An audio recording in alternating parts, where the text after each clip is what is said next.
Good morning, welcome to बोल गप्पा. So आजचा विषय आपण होमिओपॅथिक घेणार आहे. सो होमिओपॅथीबद्दल डिस्कस करण्यासाठी आपल्याबरोबर आज डॉक्टर अमृता आहेत आपल्याबरोबर. हॅलो. सो आज आपण जस्ट गप्पा मारणार आहेत की काय आहे होमिओपॅथी आणि काय त्याचं बेनिफिट्स आहेत ह्याबद्दल. सो रेडी आहे ना? येस. येस करू आपण. तर जस्ट मला असं विचारायचं आहे की आपण टू स्टार्ट विथ होमिओपॅथी बद्दल बेसिक त्याचं काय आहे, त्याचं मेन कुठून त्याचं सोर्सिंग आलं याबद्दल तुम्ही सांगाल का? ओके. तर असं आहे की डॉक्टर सॅम्युअल हॅनिमन म्हणून आहे ज्यांनी होमिओपॅथीचा शोध लावला. तर ते स्वतः ॲलोपॅथ होते त्यावेळी. ओके. आणि त्यावेळी मेडिसिनची जी काही प्रॅक्टिस चालू होती ती अतिशय भयानक होती. म्हणजे ब्लड सॅम्पलिंग वगैरे सुद्धा ज्या गोष्टी होत्या त्यात तर ते स्किन कट करणे किंवा म्हणजे विचित्र पद्धती होत्या आणि ती प्रॅक्टिस त्यांना अजिबातच पटत नव्हती. त्यांचं असं म्हणणं होतं की ही जी प्रॅक्टिस आहे त्याच्यामुळे पेशंटला रिलीफ मिळण्याच्या ऐवजी अजून जास्ती हार्म होतोय आणि पेशंट जास्ती सफर होतोय. ओके. आणि मेडिकल प्रॅक्टिस करत असतानाच ते अनेक मेडिकल बुक्स ट्रान्सलेट करायचे त्यावेळी. तर असंच एक मेडिकल बुक ट्रान्सलेट करताना त्यांच्या वाचण्यात असं आलं की सिंकोना बार्क नावाची एक वनस्पती आहे किंवा एक ड्रग आहे. तर तो मलेरिया ट्रीट करतो त्याच्या ॲस्ट्रिंगंट टेस्टमुळे. पण त्यांना ते समवॉट पटलं नाही की नुसतं टेस्टमुळं कसं हे होईल म्हणून. सो त्यांनी त्याच्यावर रिसर्च करायचं ठरवलं. मग त्यांनी ती स्वतःवर घेतली. मग त्यावेळी त्यांच्या असं लक्षात आलं की ते मेडिसिन घेतल्यावर ते मलेरिया लाईक सिम्पटम्स क्रिएट करते. ओके. मग त्यांना असं कुठेतरी वाटायला लागलं की जी वनस्पती किंवा कुठलाही पदार्थ ज्याच्यापासून आपण ड्रग बनवतोय तर तो जर एखाद्या डिसीज लाईक सिम्पटम्स क्रिएट करत असेल तर मे बी त्याच्यामध्ये ती क्षमता असेल की तो डिसीज ट्रीट करण्याची. सो त्यांनी सिंकोना बार्क अजून बाकीच्या लोकांवर पण त्याचे प्रयोग केले. हा, जे हेल्दी आहेत. ओके. आणि सिंकोना बार्क बरोबरच बाकीचे अजून असे काही ड्रग्ज आहेत ज्यांचा पण त्यांनी प्रयोग केला की फॉर एक्झाम्पल आता कुठला तरी ड्रग आहे जो बाकी काहीतरी तापाची लक्षणं क्रिएट करतोय आणि मग त्याने ते ताप बरा झाला. हे त्यांनी अनेक ड्रग्ज आणि अनेक माणसांवर प्रूव्ह केल्यानंतर मग त्यांना असं कुठेतरी लक्षात आलं की हे वर्क करते म्हणून आणि ह्याच्यामध्ये काही हार्म नाहीये असं. मग त्यांनी तो थोडा अजून अभ्यासाला सुरुवात केली आणि फायनली मग त्यांनी त्याला नाव दिलं की होमिओपॅथी. आणि त्यांनी तिथे होमिओपॅथीचा शोध लावला. तर बेसिकली होमिओपॅथी म्हणजे काय? होमिओ म्हणजे लाईक. तर होमिओपॅथीचं बेसिक प्रिन्सिपल आहे की सिमिलिया सिमिलिबस क्युरेंचर, म्हणजे लाईक क्युअर्स लाईक. अगदीच मराठीत सांगायचं झालं तर काट्याने काटा काढणे. ओके. मग ते तेव्हापासून मग होमिओपॅथीची सुरुवात झाली. असं. मग त्याचं मूळ काय म्हणजे होमिओपॅथी आहे इफेक्टिव्ह का आहे असं वाटतं? हा, आता होमिओपॅथी जेव्हा आपण कुणालाही देतो तर पहिल्यांदा असतं की त्याची सगळी केस हिस्ट्री घ्यायला लागते आपल्याला. म्हणजे अगदीच म्हणजे होमिओपॅथीमध्ये असं नाहीये की तुम्हाला हात दुखतोय किंवा तुमचं डोकं दुखतंय तर तुम्हाला तेवढंच दिलंय तर असं नाहीये. सो त्यावेळी तुमचे फिजिकल सिम्पटम्स, तुमचे मेंटल सिम्पटम्स किंवा तुम्ही आता कसल्या स्ट्रेसमध्ये आहात, तुमची काय कंडिशन आहे इन जनरल, तर ह्या सगळ्या गोष्टी लक्षात घेतल्या जातात. कारण होमिओपॅथी त्या लेवलला काम करते, म्हणजे मेंटल लेवलला पण जाऊन काम करते. आणि होमिओपॅथीचं बेसिक प्रिन्सिपल असं आहे की जोपर्यंत तुमच्या मेंटल लेवलला काही होत नाही तोपर्यंत ते तुमच्या शरीरावर दिसत नाही. ओके. सो होमिओपॅथी ही सिम्पटमॅटिक नाहीये की ताप आला दिली पॅरासिटामॉल किंवा काहीतरी दुखतंय मग अनाल्जॅसिक दिली आणि मग ते कमी झालं. सो ते रूट लेवलला काम करतं. रूट लेवलचा जो काही कॉज आहे ते काढण्याचा प्रयत्न होमिओपॅथीमध्ये होतो. सो ते जीन्स लेवलला काम करतो होमिओपॅथी. आणि त्याच्यामुळे त्या आजाराचा समूळ नाश होतो. म्हणजे जर आपण असं म्हणलो की एखादं झाड किडायला लागलंय आणि आपण त्याच्या फक्त फांद्या कापतोय तर फांद्या कापून काहीच उपयोग नाही, ते मुळापासून काढायला पाहिजे. तर ते त्याचा समूळ नायनाट होईल. नाही तर तुम्ही एक फांदी काढाल दुसरी फांदी. सेम अप्लाइज टू होमिओपॅथी की ते तेवढ्या पुरतं नाही काम करत, ते तुमच्या कोर लेवलला जाऊन काम करतं आणि जो मूळ कॉज आहे रूट कॉज तो काढण्यासाठी मदत करतो होमिओपॅथी. ओके. आता आपण ॲलोपॅथी जास्त प्रमाणात यूज करतो आणि होमिओपॅथी पण आता यूज करायला चालू केलेलं आहे लोकांनी. तर या दोघांमध्ये डिफरन्स काय सांगू शकाल? ॲलोपॅथी आणि होमिओपॅथीमध्ये मी आत्ताच सांगितलं तसं की होमिओपॅथी मोर तुमच्या रूट कॉजला जाऊन काम करते आणि allopathy is more symptomatic treatment. Symptomatic disease. Okay, symptomatic. हा, सिम्टमॅटिक आहे. मग होमिओपॅथी तुम्ही प्रिव्हेन्शनसाठी पण वापरू शकता, म्हणजे तुम्हाला पुढचे काही आजार होऊ नयेत याच्यासाठी पण तुम्ही त्याची सुरुवात करू शकता. पण ॲलोपॅथीचा तसं नाहीये. Allopathy is more symptomatic treatment. Okay. हा, म्हणजे तुम्हाला जे काही सिम्टम्स आहेत त्याच्यासाठी एक पर्टिक्युलर मेडिसिन्स दिली जातात आणि मग ते बरं होतं असं. ओके.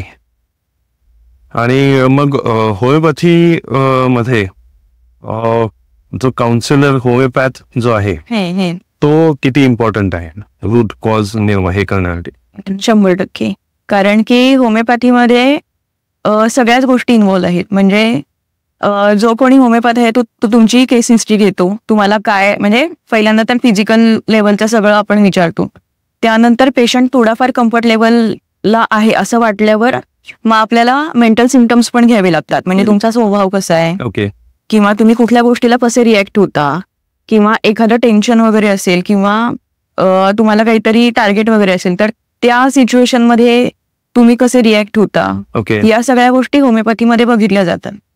आणि त्याच्यामुळे मेंटल सिम्टम्स जे आहेत, मग तुम्ही जर कुठल्या स्ट्रेसमध्ये वगैरे आहात हे जर कळलं आम्हाला तर मग त्या दृष्टीने औषधाबरोबर काउन्सिलिंग पण करावं लागतं. सो तिथे 50% पेशंट रिलॅक्स होतो, म्हणजे तिथे ती पॉझिटिव्हिटी घ्यायला लागते.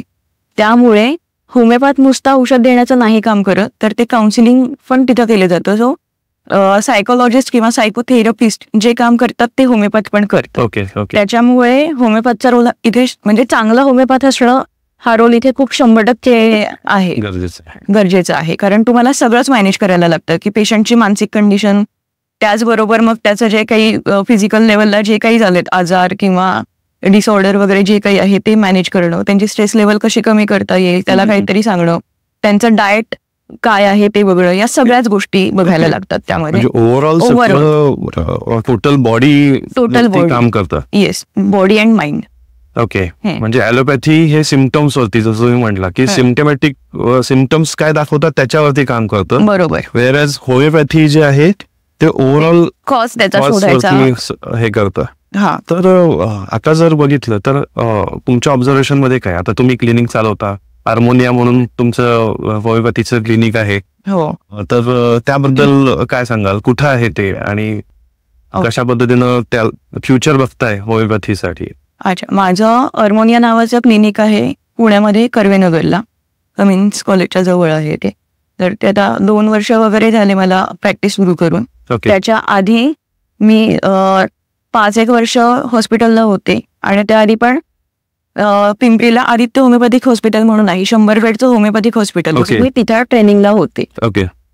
तर तिथून ती सुरुवात झाली की तिथे आम्ही एवढे एन नंबर ऑफ पेशंट्स बघितले की ज्यांना आपल्याला असं अनेकदा वाटतं की होमिओपॅथी काही करू शकत नाही, पण आम्ही खूप कॅन्सरचे पेशंट बघितले, त्याच्यामध्ये सीकेडी म्हणजे किडनी फेल्युअरचे पेशंट बघितले, किंवा बाकीचे हायपरटेन्शन, डायबेटीस, हे सगळे पेशंट बघितले.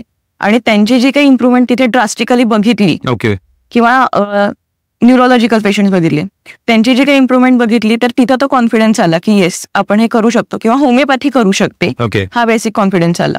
मग तिथून ती सुरुवात झाली की आता आपल्याला पण हे करायला पाहिजे पुढे जाऊन. मग ते करण्यासाठी क्लिनिकल बेस असणं पण गरजेचं आहे. त्यामुळे मग मी थोडे दिवस हॉस्पिटल जॉईन केलं होतं. हा, की क्लिनिकल प्रॅक्टिस सगळी ॲलोपॅथी. तिथे सगळी ॲलोपॅथीची प्रॅक्टिस होती.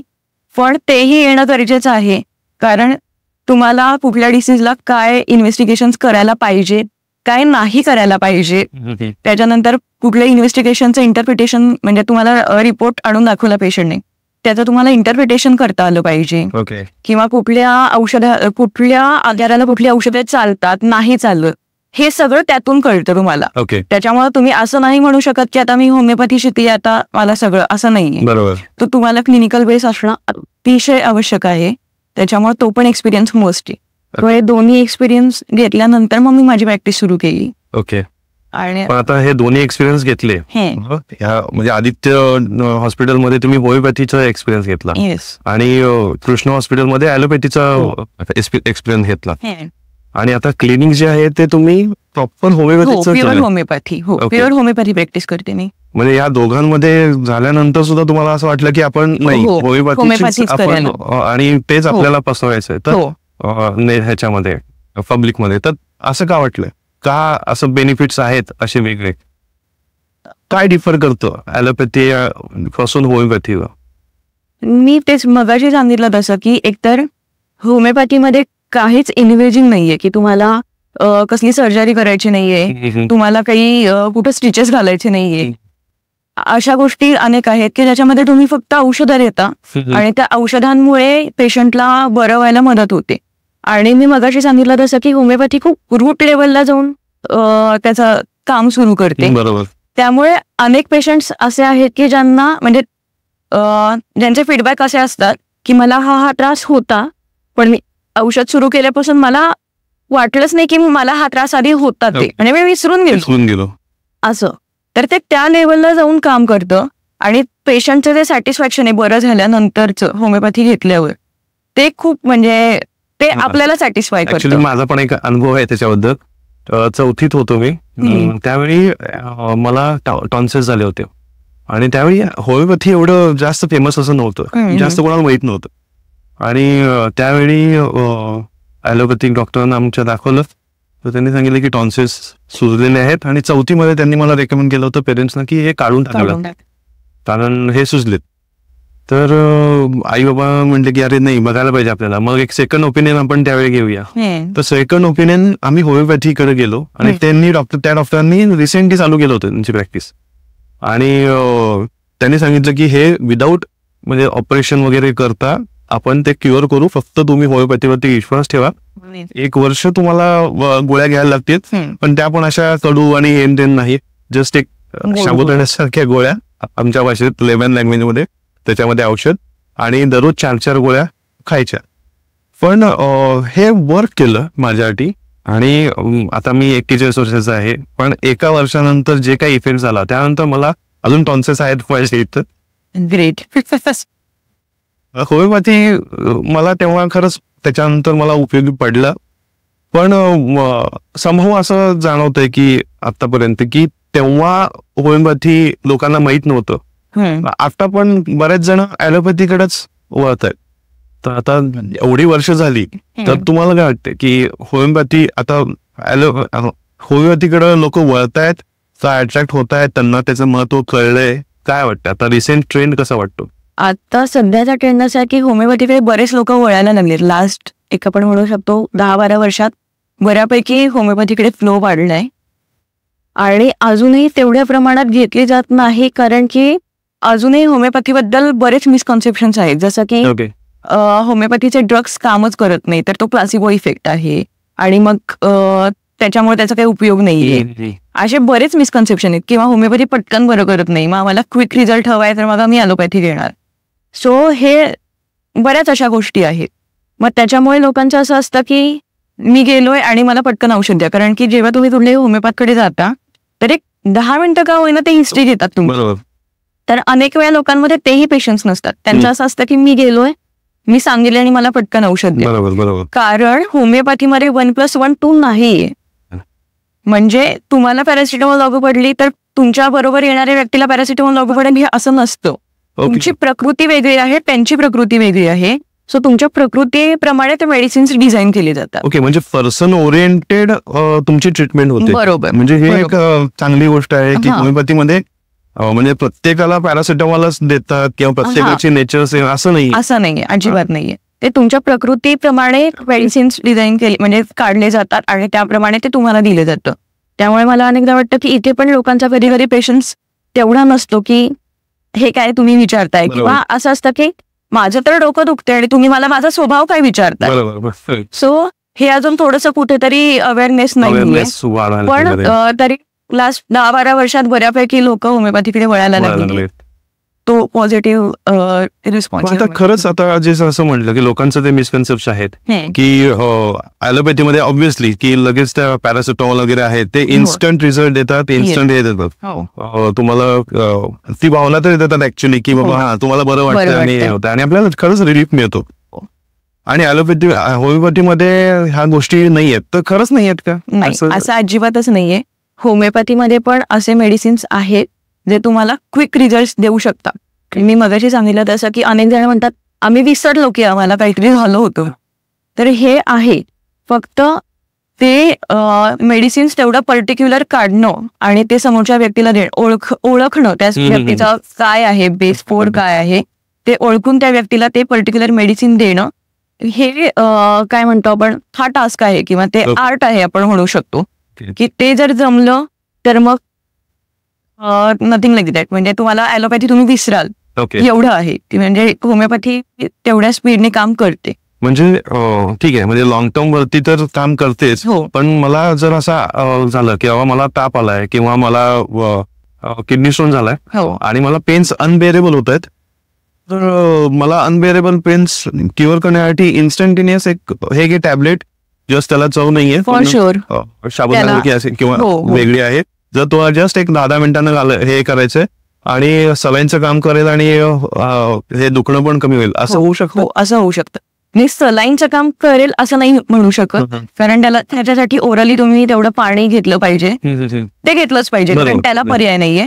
पण पेन्स कमी करण्यासाठी नक्कीच होमिओपॅथी मदत करू शकते. 10 मिनिटांत वगैरे पेन्स कमी होऊ शकतात, एवढे आहे असे औषध आहे. ओके.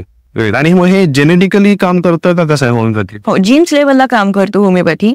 कारण मी सांगितलं की तुमची सगळी हिस्ट्री घेतली जाते, मग त्या हिस्ट्रीमध्ये तुमच्या आई वडिलांना कोणते आजार आहे, आई वडिलांच्या आई वडिलांना कोणते आजार आहे, हे सगळं बघितलं जातं. म्हणजे तो फॅमिली ट्रेट बघितला जातो की तुम्ही कशाला प्रोन आहात का, म्हणजे फॅमिली हिस्ट्रीमध्ये कुणाला डायबिटीस आहे का. जर खूप जणांना असेल तर त्याची शक्यता असते की तुम्हाला पण तो होण्याची शक्यता आहे. मग या सगळ्या गोष्टी लक्षात घेऊनच ते औषध दिलं जातं. त्यामुळं नक्कीच की ते जीन्स लेवलला काम करते होमिओपॅथी. ओके.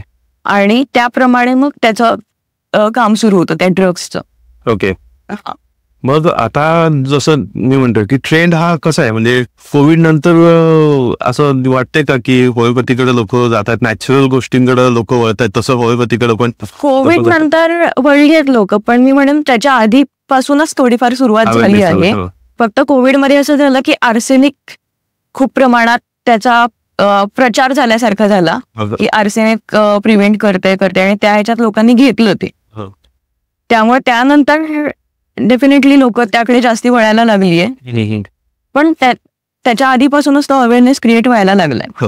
कोविड आपण म्हणू शकतो की ट्रिगर पॉइंट अजून जास्ती लोकांचा विश्वास बसायला लागला. ओके.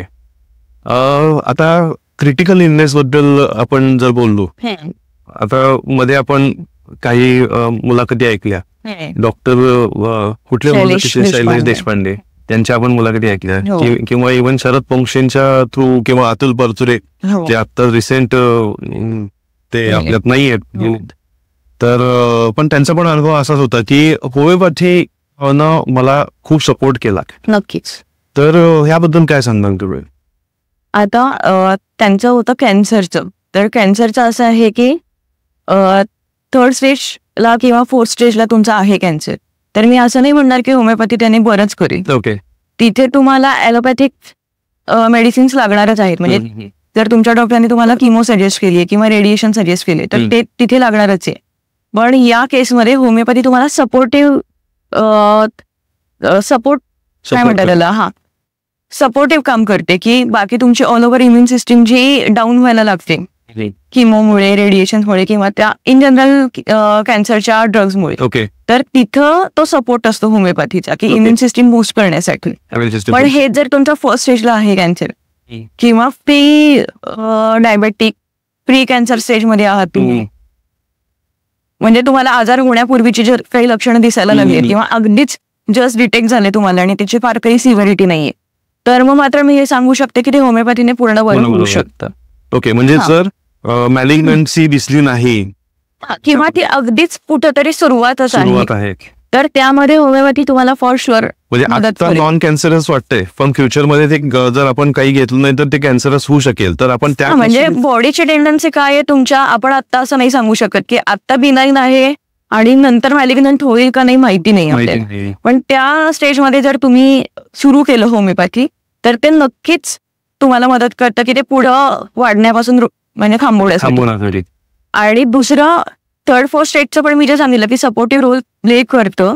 तर अलॉंग विथ किमो आणि रेडिएशन, तर होमिओपॅथी पण तुम्हाला मदत करतं की तो कॅन्सर एका जागेवरून दुसऱ्या जागेला स्प्रेड नको व्हायला. मेट्स आम्ही म्हणतो त्याला, मेटास्टॅसिस. तर ते होण्यापासून थोडं थांबवण्याला मदत करतो होमिओपॅथी. म्हणजे होमिओपॅथी जर ॲलोपॅथिक ट्रीटमेंट चालू आहे, आपलं केमो चालू आहे आणि रेडिएशन वगैरे चालू आहेत, तरी सुद्धा त्याला सपोर्टिव्ह कुठल्याही स्टेजमध्ये असू दे, पण त्याला सपोर्टिव्ह म्हणून आपण होमिओपॅथी घेऊ शकतो. हो, नक्कीच. Okay, tablets. म्हणजे असं जे मिथ्स आहेत की बाबा एक ट्रीटमेंट चालू असेल तर एकावरतीच फोकस करा, दुसरं हे करू. नाही, असं नाहीये. आपण नक्कीच दोन्ही सायमल्टेनियसली घेऊ शकतो. त्याच्यामध्ये पण स्पेशालिस्ट असतात होमिओपॅथी मध्ये का जनरल असं? स्पेशालिस्ट पेक्षा असं म्हणू शकतो की एखाद्या होमिओपॅथिक डॉक्टरांनी जर त्या केसेसचा खूप जास्ती अभ्यास केलाय वर्षानुवर्ष आणि ते पेशंट जर जास्ती बघितले आहेत, तर मग त्यांना आपण ते स्पेशालिस्ट म्हणू शकतो की कारण त्यांनी त्याचा तेवढा अभ्यास केलाय. ओके असं. पण अदरवाईज जो काउन्सिलिंग प्रॉपर करतो तर तो आपल्याला चांगल्या पद्धतीनं आपल्याला गाईड करू शकतो आणि ओव्हरऑल आपल्याला बॉडीला तो हेल्प करू शकतो असं आपण म्हणू शकतो. बरोबर. आणि काउन्सिलिंग मध्ये हा पण मुद्दा आहे की अनेक जण असं करतात की आता आम्ही होमिओपॅथिक औषधं चालू केली आहेत, तुम्हाला शुगर आहे तर तुम्ही शुगरच्या गोळ्या बंद करा किंवा बीपीच्या गोळ्या बंद करा. तर हे नाही चालत. राईट. ते हळूहळू टेपर करायला लागतात आणि तेही फिजिशियनच्या सल्ल्याने, म्हणजे ज्यांच्याकडून ती औषधं सुरू केली आहे. तर ते तिथं असं नाही चालत की आता बाबा मी होमिओपॅथी सुरू केले आणि आता तुम्ही ते सगळं बंद करा, तुम्हाला काही गरज नाहीये. तरी असं नाही चालत. ते पेशंटच्या जीवावर बेतू शकतं. ओके, म्हणजे हे हँड इन हँड आहे. Hand in hand. ॲलोपॅथी पण तेवढंच महत्वाचं आहे, पण त्याच्याबरोबर होमिओपॅथी हा एवढा सपोर्टिव्ह होईल की तुम्हाला लॉंग टर्म बेसिस ह्याच्यामध्ये तुम्हाला इफेक्ट बॉडी हेल्थी राहण्यासाठी मदत होईल. ते मेडिसिन टेपरही येऊ शकतात, बंदही येऊ शकतात, पण ते सल्ल्याने, म्हणजे तुम्ही मनाने काही करण्यात अर्थ नाहीये त्याच्यामध्ये. पण ह्याचे साईड इफेक्ट्स गोळ्यांचे होमिओपॅथीचे नाहीये. जनरली असं म्हणतात ना की ॲलोपॅथीमध्ये की साईड इफेक्ट्स असतात, लॉंग टर्म जर घेतलं तर प्रॉब्लेम्स आहेत, पण ॲलोपॅथीमध्ये तर ह्याच्यामध्ये तसं काही नाहीये. होमिओपॅथीचे काही साईड इफेक्ट्स नाहीत. म्हणजे लॉंग टर्म आपण ते घेऊ शकतो. म्हणजे आता असं आहे की जसं म्हटलं की प्रिव्हेन्शन म्हणून आपण युज करू शकतो, प्रिव्हेंट हे करण्यासाठी. तर मग असं काही आहे का की लहान मुलांमध्ये इनिशियल लेवल पासून जर आपण होमिओपॅथी इंट्रोड्यूस केलं तर त्याचा बेनिफिट आपल्याला लॉंग टर्म बेसिस वरती, कारण ते रूट वरती आणि जेनेटिकली काम करतं, तर हेल्दी तो होण्यासाठी तो किड आपण पहिल्यापासून जर होमिओपॅथिक ट्रीटमेंट ऍज सच म्हणणार नाही, त्याचा सपोर्ट घेतला तर होऊ शकतं का त्याचं? नक्कीच. कारण लहान मुलांमध्ये आपण बघतो की सतत थोडंसं वातावरण चेंज झालं की आजारी पडणं, सर्दी खोकला होणं, ताप येणं हे सतत चालू असतं. मग अशा वेळी जर होमिओपॅथी दिली तर मी मगाशी सांगितलं तसं की होमिओपॅथी तुमची इम्युन सिस्टीम बूस्ट करायला मदत करतं. तर तो तिथे त्याचा फायदा होतो की लहान मुलांमध्ये मग ही जी काही इन्फेक्शन्स होतात सतत, तर त्याच्या अगेन्स्ट फाईट करण्यासाठी तुमची बॉडी चांगली तयार होते. त्यामुळे जर लहानपणापासूनच जर तुम्ही होमिओपॅथी सुरू केलं तर फ्युचरमध्ये, म्हणजे जसं ते बाळ मोठं होतं, तर त्याचा नक्कीच फायदा होतो. म्हणजे पुढं पण जाऊन जे काही लाईफस्टाईल डिसिजेस आपल्याला होतात ते टाळायला बऱ्यापैकी मदत होऊ शकते आपल्याला. नक्कीच. कारण होमिओपॅथी हॉर्मोनल लेवलला पण तितकंच काम करतं किंवा तुमच्या जीन्स लेवलला मी मगाशी सांगितलं तसं ते काम करतं. आजकाल हॉर्मोनल इम्बॅलन्सेसचे पण डिसिजेस बरेच व्हायला लागले. सो त्याच्यावर होमिओपॅथी खूप फंटास्टिक काम करतो. मग हे जर तुम्ही लहानपणापासूनच देत असाल तर तुमची बॉडीच तशी बिल्ड होत जाते. त्यामुळे साईड इफेक्ट नाही घेतलं तरी काय प्रॉब्लेम नाही. तर पण असं एक पर्टिक्युलर असं औषध असं सांगता येणार नाही किंवा हे टॉनिक घ्या आणि ते टॉनिक घ्या, असं टॉनिक नाही सांगू शकत. कारण की होमिओपॅथी इंडिव्हिज्युअलाइज्ड गोष्टींना प्रेफरन्स देते. म्हणजे मी मगाशी म्हणलं की तुम्हाला वेगळं मेडिसिन, तुमच्या बरोबर जे आले त्यांना वेगळं मेडिसिन, दोघांना एक मेडिसिन नाही देऊ शकत आपण.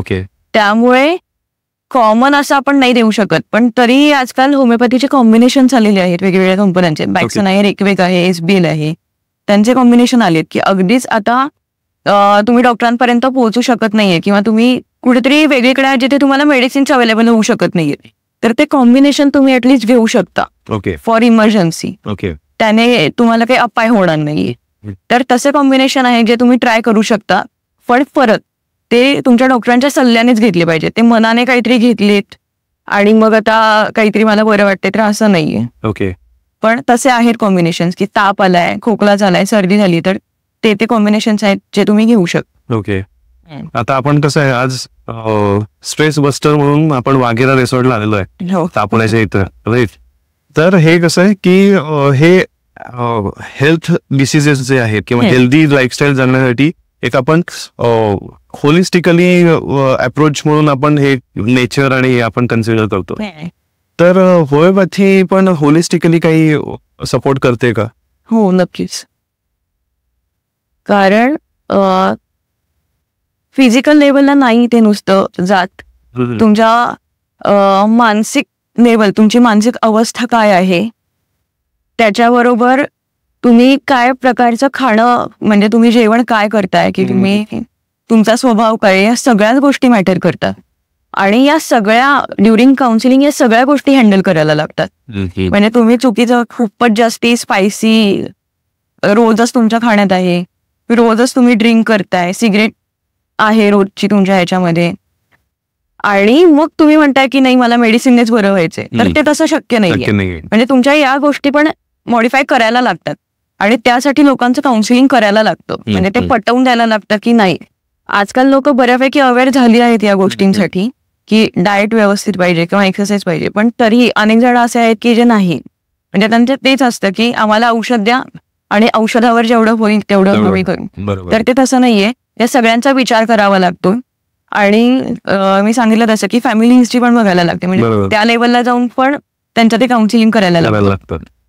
त्यामुळं हो, होमिओपॅथी होलिस्टिक आहे की ते तुमचं अगदीच सगळ्याच लेवलला काम करते. तुम्ही तुमचा स्वभाव, तुमच्या फिजिकल कंप्लेंट्स, त्याच्यानंतर तुमचं जे रोजचं डाएट वगैरे आहे, म्हणजे तुमच्या हॅबिट्सवर काम करतं. तर या सगळ्या गोष्टींवर आहे. आणि होलिस्टिक का आहे तर आपण अनेकदा म्हणतो की स्वभावाला औषध नाहीये, पण होमिओपॅथीमध्ये अशी काही औषधं आहेत की जे स्वभावावर पण काम करतात. ओके. कारण होमिओपॅथीचा कोर असतो आहे की तुमच्या स्वभावावर औषधं दिली जातात. असं म्हणजे आपण असं नाही म्हणू शकत की आता मला परीक्षेचं टेन्शन आले तर ती औषधं घेतल्यावर काही परीक्षा तुमची बंद होणार नाही, पण परीक्षेकडे बघण्याचा तुमचा अप्रोच बदलतो.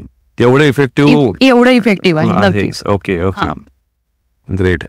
मग आता इंडियन गव्हर्नमेंट कडून काय सपोर्ट होतोय या प्रमोशनसाठी किंवा अवेअरनेससाठी? आता आयुष थ्रू होमिओपॅथीला थोडे गव्हर्नमेंट जॉब मिळायला लागले आहेत. ओके. पण अजून तेवढं नाहीये जेवढं मिळायला पाहिजे. ओके. तर तो सपोर्ट गरजेचा आहे जर अजून त्याचा अवेअरनेस वाढवायचा असेल तर. ओके.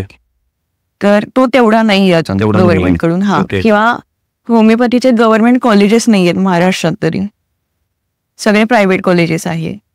तर ते थोडंसं कुठंतरी.